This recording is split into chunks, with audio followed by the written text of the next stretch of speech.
I had to touch them, had to stick them for them dividends. Black Power fam, what it is. Y'all go in and come in the room, We can start when there's like 5 people. Let's go.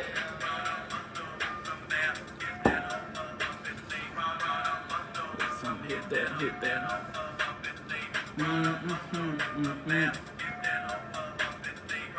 Black Power Elliot, what's going on? Today, we talk about anime in a revolutionary perspective. Let's get it. 3 people, 2 more people, let's get it. Like, share it on all those nerdy pages, share it on all those Black Power pages, share it on all those leftist pages. Let's get it moving. All right, we got 5 people, let's go. Black Power, y'all. Hopefully, y'all had an awesome holiday. We back at it again with another episode of Proper-Gander, brought to you by the Black Hammer organization. It's your boy, Comrade Rob, and today we're getting into an anime that has a lot to do with colonialism and imperialism, and is actually one of my favorite shows, or one of my favorite animes in recent memory. It's called Code Geass, but before we get into that, I want to talk about Proper-Gander as a project, because a lot of people been talking that shit, and I'm fucking tired of it. So I know a lot of leftists want to post like, oh, they're anarcho-Maoist, syndicalists, blah, blah, blah, blah, but people don't want to hear that. The people aren't at that point where they want to talk about revolutionary theory with y'all. What you're doing is talking amongst yourself and whoever's in your party and whoever may be in your same kind of political orientation. So Proper-Gander is where a revolutionary can talk about normal day-to-day stuff. Movies. We love movies. We love video games. We love comic books. You know what I'm saying? Things like that. That's where the masses are at. So I'm here to bring a revolutionary outlook to things that are relevant to people in their day-to-day. You know what I'm saying? At least people with specific interests like that. You know? So Proper-Gander, we analyze contemporary media through an anti-colonial, anti-imperialist, and anti-capitalist lens, because we understand that no matter what media it is, video games, all that stuff, is created in a political context. So the political context will be reflected in the media itself. The media itself will contain ideas pertaining to the political context. And right now, the political context is, how many times can I say political context? Is rampant colonialism, deadly capitalism, and never-ending imperialism. And we're here to expose that in every single thing that we do. This is a series brought to you by the Black Hammer organization. We are a revolutionary organization dedicated to the liberation of all colonized people, that is Africans, indigenous people in the Americas, indigenous people to Indochina and Asia in general. And yeah, besides having a presence on social media and making web series like this, we also have the Oh My Ghazi Morning Show. We also have the Revolutionary Book Trap Sundays at 11 a.m. where we review and talk about very awesome books. Right now we're reviewing How Europe Underdeveloped Africa by Walter Rodney, a must-read for any revolutionary out there. And we also have Boots on the Ground, y'all. We've organized protests. We do regular food drives. The list goes on. Matter of fact, we got a clothes drive happening in Baltimore because I know it gets really cold, and people, I don't want to just say like homeless people, but just really distraught colonized people are left in the cold, you know what I'm saying, because of this vicious capitalist system. So we're doing a a clothes drive with like jackets and stuff like that, and we're also doing another Atlanta food drive January 28th, and the clothes drive is in Baltimore, and that's happening January 26th, so look out for that. Shout out Diva, shout out DP, shout out Kimya, shout out Cam. What's happening, y'all? So yeah, getting into this Proper-Gander. This is exciting for me because if you know me at all, you know I fucks with the anime, bro. Since I was a jit, I've been watching anime. I've been watching Dragon Ball Z. I've been watching Sailor Moon, all of that type of stuff. And little did I know that that was kind of shaping my worldview in a kind of way. Black Power, Sid. So understanding what I have like now, like a revolutionary understanding. Looking back, anime is 100% a catalyst for a lot of propaganda. However, we can't examine looking for propaganda in anime because it's produced by Japan. We can't examine it with the same lens knowing what we do about America, because Japan has its own kind of history and its own kind of messages that it wants to play out. But as much as people really love Japan, they want to go to Japan and like do Dance Revolution, you know what I'm saying? Be like, hi, you know what I'm saying? Like do all that shit like that. Like, we have to understand Japan has a very serious imperialist history. Ask China, like I believe at certain points the whole like South like Indochina was imperialized by Japan, like the areas that surround like the Philippines before the Philippines was even like considered like a whole thing, you know? So realistically, from like 1868 around that time, and Japan had like serious imperialist agendas, you know?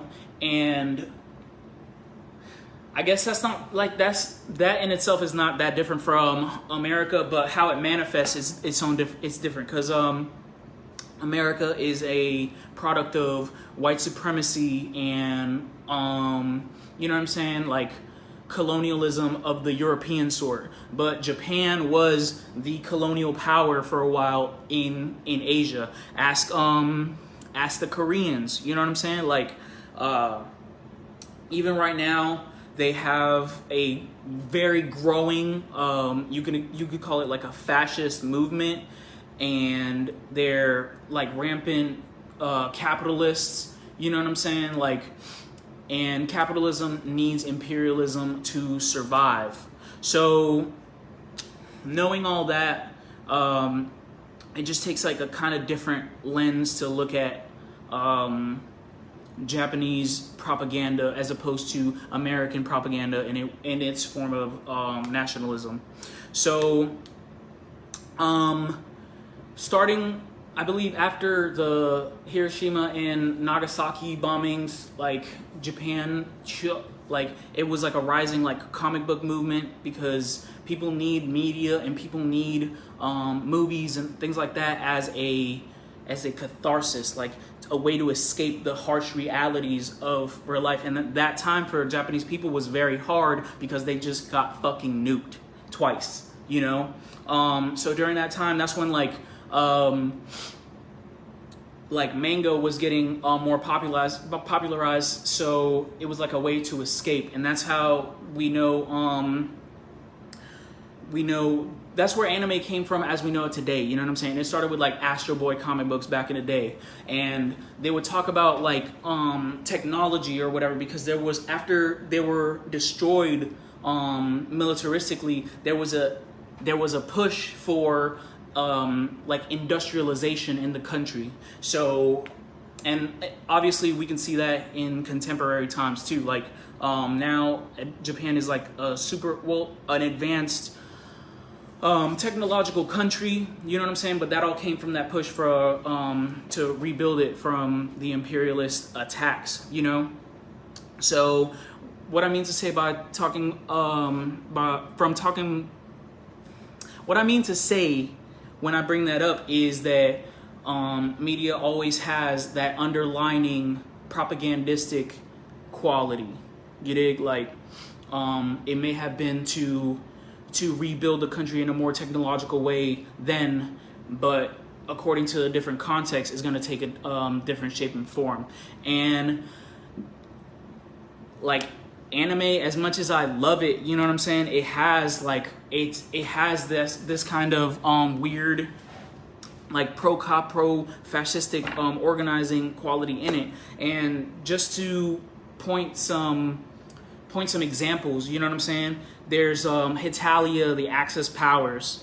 If you've seen that, it's like a anthropomorphic like countries, pretty much like people that represent countries or whatever. And Germany is like the main character in that. So like, and yeah, it kind of gets into some like weird Nazi shit. Ghost in the Shell, like, although there are some notions about it where it's like, oh man, like spiritual and stuff like that. Ghost in the Shell is about like this like super police unit, you know what I'm saying? And it kind of normalizes those functions. And even Dragon Ball Z has some propagandistic values too. Like if you remember Oolong the pig, who would like transform. Oolong first came about and he was dressed as Mao Zedong, and Japan was defeated by Mao Zedong. You know what I'm saying? So it's funny that Dragon Ball Z would depict someone in Maoist garb as a pig who would like steal women and stuff like that. So that being said, anime is a catalyst for a lot of propaganda coming from the East, namely Japan. You know what I'm saying? Can y'all think of any other examples maybe that you had grown up with? Y'all let me know in the comments. But getting to Code Geass, I want to read a quick synopsis so like people who maybe haven't seen it can get like an idea at least of what it's about. So it takes place in an alternative timeline where a military organization called the Holy Britannian Empire, which it's on an alternative timeline. It's still Earth, you know what I'm saying? But like the countries are different. So the Britannian Empire is pretty much the Americas, like the whole Americas, and they dress like Europeans and shit. Like they invaded Japan. They essentially colonized Japan, right? And it follows a exiled Britannian prince, like a prince who was part of that colonial power. His name is Lelouch v. Britannia. His mother was brutally murdered in a palace, and like right in front of his sister, who witnessed the murder. You know what I'm saying? Like Lelouch became really angry with his father because he believed that his father, the Emperor of Britannia, killed his mother on some like, you know what I'm saying, on some like mob kind of fuck shit, you know? So because Lelouch was like suspecting that, his father sent him to the newly colonized Japan under a false sense of security, you know? Japan was pretty much like obliterated, you know what I'm saying, or defeated militaristically. And when Lelouch went over there, he became friends with a Japanese person named Suzaku. Suzaku's motherfucking important in this, you know what I'm saying, in this story. Suzaku was the son of the Emperor of Japan, who pretty much got like destroyed by Britannia, you know, and he vows that like he will destroy Britannia one day, you know what I'm saying, and like Lelouch and Suzaku have like this animosity toward the Britannian Empire, right? So now Lelouch is older, and he's a student at the Ashford Academy, which is just like a bougie ass school in Japan, but owned by the Britannians. Lelouch becomes involved in a terrorist attack because there's still kind of like a war going on with the occupying force. He meets a girl named C2, who saves his life from a Britannian royal guard, and the girl grants him like this magic power, right? It's called the Code Geass. It's also called the Power of Kings or whatever, and it allows him to command anyone to do whatever he wants as long as they're like looking at his eyes. Yeah, there's some rules to it, and Lelouch becomes this mass vigilante and the leader of a resistance movement called the Black Knights. And his resistance movement gets popularity among the Japanese because they represent liberation from him. And he sparks his rebellion against the Britannian Empire that, you know what I'm saying, is occupying Japan. But, you know what I'm saying, like, there's like a whole bunch of conflict, obviously, as the story goes out. Like, it's just like a basic plot synopsis. But it turns out that while Lelouch is making this like rebellious kind of rebellion against Britannia, his childhood friend Suzaku actually joined Britannia, thinking that he can destroy or change the nature of the Britannian Empire from the inside. We've all heard that before. So yeah, like you know what I'm saying? Like, that is the basic plot, and of course there's like a whole bunch of crazy stuff that happens. Like I said, I love this show, and it's really because the way that they show colonization is actually pretty on point, which is super weird because, like, knowing that Japan has this kind of imperialist history, it's so weird that they know all the harm that they've done to whoever they colonize, like the Chinese or the North Koreans or South Asians and stuff like that. But they go into a lot of details. In Code Geass, there are ghettos. There are places where Britannian people who come from prosperous families be scared as fuck to go to. Like, it's this one like little mousy girl with the glasses who like gets all scared and shit. She's like, "Oh no, we're on the train? No, this goes through the through this area. No, I don't want to go through there." It's like that really mirrors how colonizers feel in certain areas. Like, no matter where you go to, and that includes America. You know what I'm saying? Like, wherever colonized people live, the colonizers are afraid to go to because the poverty there creates like crime, and they also have like those myths of the violence of the colonized people. Another thing is that they once they defeat the Japanese militarily, they strip them of their nationality. They cannot call themselves Japanese people anymore. They dehumanize them by calling them 11s.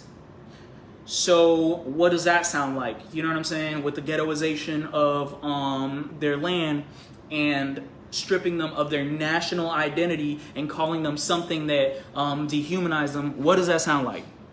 What does that sound like? You feel me? So Japanese people are derogatorily called 11s in this colonial situation. There's also a sellout class that is evident in Code Geass. You know, Suzaku, Lelouch's best friend, who joined the ranks of the Britannian army, is an example of that kind of person. I believe his father was no, his father wasn't a sellout. His father was real. But yeah, another example of a way that they mirror the colonial situation is the guerrilla army that Lelouch eventually unites with. You know, they use guerrilla tactics. They use like rinky-dink shit, you know what I'm saying? Like little bombs until they can get up in that motherfucking mech, you know? Like, they steal the mechs from the invading armies, just like the way that the Vietnamese people would steal the AKs from the invading American armies. They would steal the mortars and shit like that. So that kind of depiction is super on point. Another reflection of the colonial condition is that there is rampant drug use amongst the colonized people. There's a drug called like some shit. I forget what it's called. But what it do is like when you take it, it makes you remember the old times. It makes you forget what's going on, and like it brings you feeling of like nostalgia. So it brings you to a time before you were colonized. So that drug is like rampant, and there's even guerrilla warriors whose families were taken away or are drug addicts of that kind of drug, you know? So all these things are evident in real life, you know what I'm saying? Like once the African people were taken off Africa and brought into the Americas to be free labor, you know what I'm saying? They were pushed into ghettos to separate them from the general occupying populace, you know? Like nasty, disgusting kind of words that are meant to dehumanize the African or the indigenous person.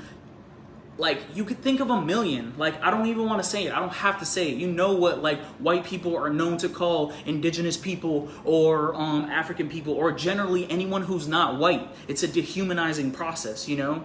There's also the evidence of the sellout class, you know what I'm saying? Like the Obamas, the fucking Cory Bookers that unite with the occupying force, you know what I'm saying, as a means to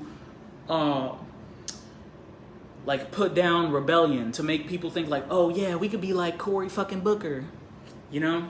And of course the drug use, the illegal drug economy is evident in every colonized nation, you know? Like I think it's crazy that Japanese people like this, the people who made this, like have like a pretty sharp understanding of the political ramifications of colonization, but they don't unite with revolution.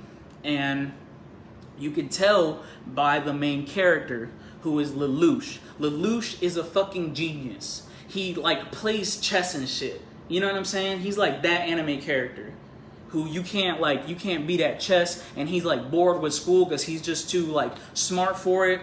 And he ends up uniting with the guerrillas, who the guerrillas are part of the people, you know what I'm saying? Like Lelouch comes from the oppressor class. So there's this kind of, just from him being a part of the oppressor class, there's like a kind of savior mentality that they're proposing, as if he's better than the people in the ghetto. He like came and saved them, right? So he has that kind of quality. He joins the guerrillas, and through his tactics and also the magical power that he got, he leads them into lots of victories. He steals more mechs for them. He gets like the best kind of mechs. He lures them into traps, and he slowly whittles away at the Britannian army, you know? But Lelouch is pretty much like whatever imperialist country thinks of revolutionary. Like the same way America depicts Fidel Castro is the same kind of like attributes that are given to Lelouch. Like, or let's say like Stalin, right? Like they're like, yo, this man was drunk with power. All he wanted was power. He didn't care who he stepped on. He used people as pawns. You know, Lelouch, who was the leader of this rebellion, he has these attributes. You know, and it's obviously from the imperialists' perception of things that like that someone would want to do this kind of thing, that someone would want to liberate. There's like, oh, they don't really have people's interests in mind. He just is drunk with power. Lelouch kind of gets off on being like smart as fuck. Like once he gets people into traps, he'll like do that evil anime laugh type shit. He'll be like ha ha ha ha ha, and like go off like all wildin' and shit to show that this is more of an ego thing for him.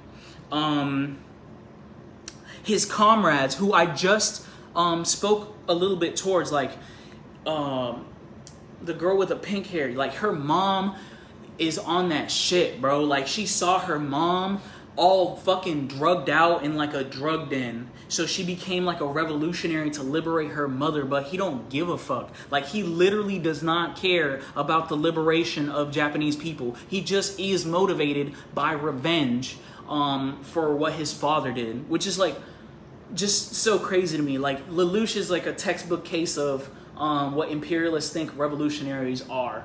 Like, whatever they propagandize revolutionaries to be. And it's kind of sucks because, like, you want Japan to be free, you know? But you know that this dude only has his self. Then on the other side, wait, hold on. Revisionist. What do you mean? It's basically just showing like how like they try to revise history and like. Yes. It is a revisionist kind of telling of history and a revising of what revolutionaries aim to do, you know? So on the other hand, let me also get back to Lelouch real quick. Lelouch, his character is dressed in black garb.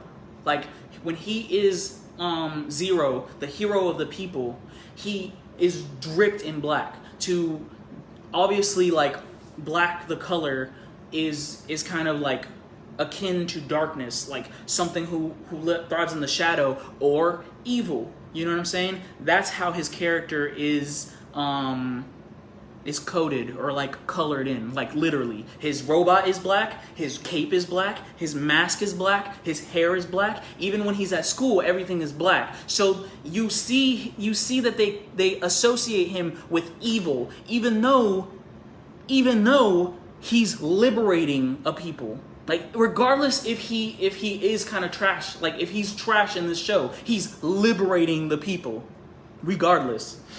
On the other hand, Suzaku, who betrayed his people and united with the Britannian army, you know what I'm saying? He's drenched in white. His robot is white. Like, he's like humanized. Like, he's supposed to be like a kind of like moral compass, low key, because he's like, nah, bruh, I want peace. But it's such a cognitive dissonance that's obvious. It's obviously like there of the imperialists, that this person is purported to want peace, yet you joined the imperialist army. Make that make sense. Make it make sense. You know, I kind of shudder to make this comparison, but when you're taught in school about revolutionaries, you're given that kind of dichotomy. One is villainized, the other is what's the opposite of villainized? You know what I'm saying? Like, one is upheld. So to me, that kind of sounds like the Malcolm X and MLK dichotomy. You know, the U.S. imperialists, the way they tell about Martin Luther King's story is that he wanted to unite, he wanted to integrate with the Americans. That's not his whole story, but that's the way that he's portrayed in imperialist propaganda. So in a way, Suzaku reflects that kind of option in the colonial construct. He represents the option of uniting with your oppressor. And obviously throughout this whole show, he's kind of held as like a moral high ground, as opposed to Zero, who is liberating the people, who, if you follow it to the logical extreme, he would end the colonial construct, therefore ending the need for war and shit, right? So but if you follow the logic of Suzaku's character, you're just somebody from an oppressed nationality oppressing other people. Get it? Like, it's crazy. So that's the two dichotomies that are given. And if you see the flyer that I did for this show, those are the two characters. Like, those are the two. Jose, I think that you were looking for was lionize, my brother. Right on. Yep, one is lionized, the other one is villainized. But I ain't never heard that. But yeah, if you see the flyer, like, who would you think is good and who would you think is bad? Like, right off the gate, if I didn't tell y'all nothing. Another kind of band of characters, to me, they represent the bourgeoisie. Like, there's the imperialists that came into Japan, right? They're kind of like royalty, you know what I'm saying? They're all Lelouch's brothers and sisters. It's like a big ass royal family. They're sent to pretty much reign over the colonized country that is Japan. I forget what they're called. The Britannians. Pretty much their last name is like Britannia. You could see Cornelia. Cornelia is like a crazy fucking war criminal, you know, and she's very humanized when in this show. Like, you've seen her military exploits. Like, she's just murked people. She's just known for fucking people up, you know. But like, they'd be like, oh man, but she loves her sister though. Like, she was sad at one point, so it's all good. Another more interesting character from that family that is sent there to be like the king or queen of that colonized country is a character named Euphemia. Euphemia ends up falling in love with motherfucking Suzaku, right? And what Euphemia did was essentially, like, she's kind of, to me, when I saw her, I thought she was like Bernie Sanders or some shit. Like, she's the Bernie Sanders of Code Geass, because she's portrayed as like moral. Like, she's always like, oh, excuse me, and she don't call Japanese people 11s, you know, which is like bare minimum, like treating them like human, you know. But she eventually proposes that there should be an area where Japanese people can call themselves Japanese. It's called the special zone, or the special area. It's an area where you will be treated as a human if you're Japanese, and if you're Britannian, your privileges don't exist there. You know, that's what she offered, and she's supposed to be the moral one. Again, she's married to, well, she gets married to, damn, spoiler alert, my fault, fuck. She loves Suzaku, so they're both held in this kind of moral regard.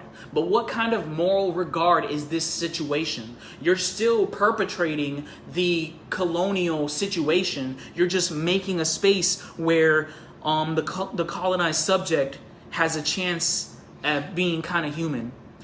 I would say that if they wanted to treat them like humans, you should give them back their nation. You should give them back their history. You know, you should withdraw your troops, but that's not even on the table. Essentially, that's not, like, she doesn't go there. The moral thing, to me, it sounds like the two-state solution of Israel. You know, and there go the feds. Like, this shit gonna have no fucking ability to boost or nothing. But Israel wants to be like, or Bernie Sanders wants a two-state solution, right? So essentially, what they're saying is, we invaded your whole country, but now that it's like now that it's not cool, now that like people look at it as bad, all right, we're gonna fall back. We're only gonna invade half your country. How is that progressive? If you're Palestinian, if you're Japanese in Code Geass, you know what I'm saying? And someone just came in and swept your whole shit, how much better does it sound like to just sweep like half your shit? You essentially still don't have a power, especially in Code Geass, where like the Japanese government like was wiped out. Like, they don't have an ability to defend themselves. The same thing as Israel. Israel is backed by the imperialist hegemon, aka the USA, you know? So whatever state the Palestinians can come up with without access to their resources will be subjected to the Israeli state. Black power. What's the comment saying? Y'all fucking with me or not? I'm gonna check over here, cause sometimes my phone be tripping, cause I'm working class. Black power. Woo woo.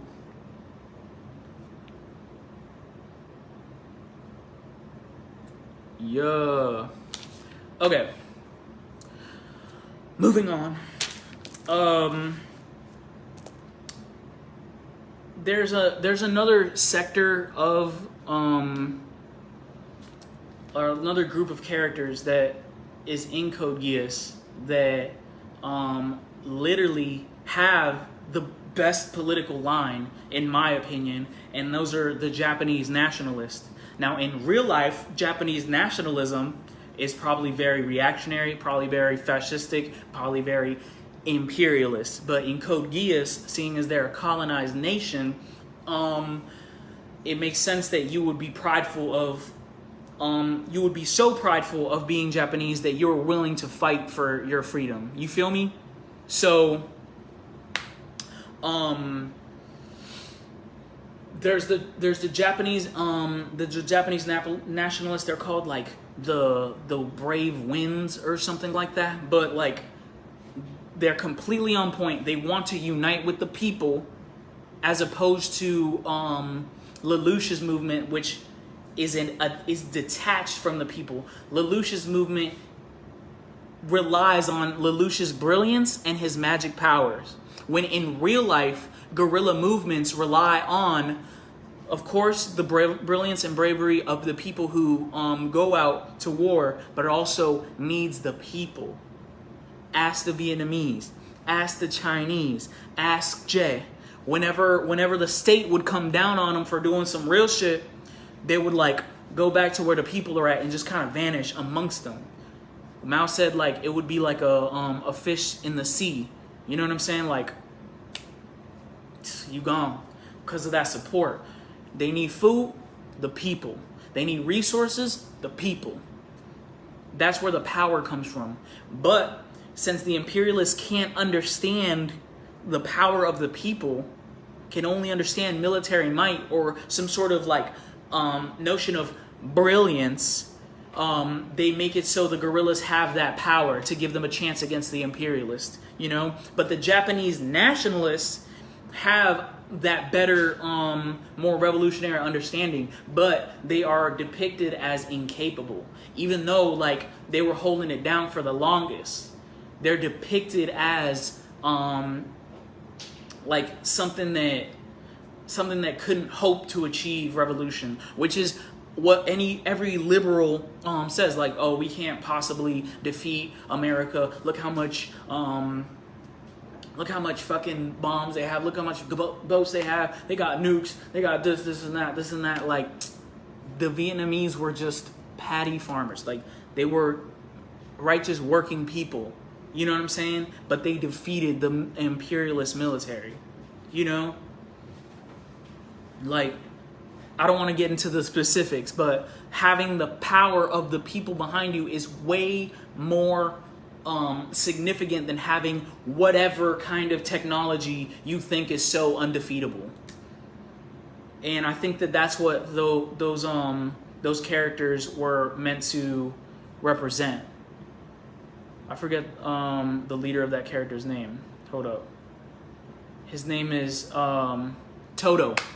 Toto and his people were like Japanese nationalists who were like, man, we're fucking samurais. They're like, their robots had like samurai stuff on it, and even like this little boat, like this little thing of hair to like make them look like samurais, because samurais are like something culturally significant to them. So it was something important to them, and it was supposed to be like a symbol of their freedom. But they always got leaned until Lelouch came, you know, who's supposed to be like more brilliant and like pretty much like genetically better.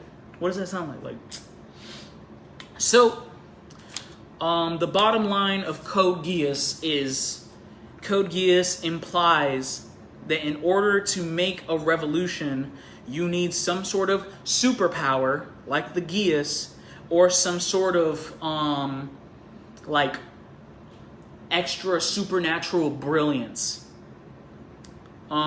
which historically is just not true.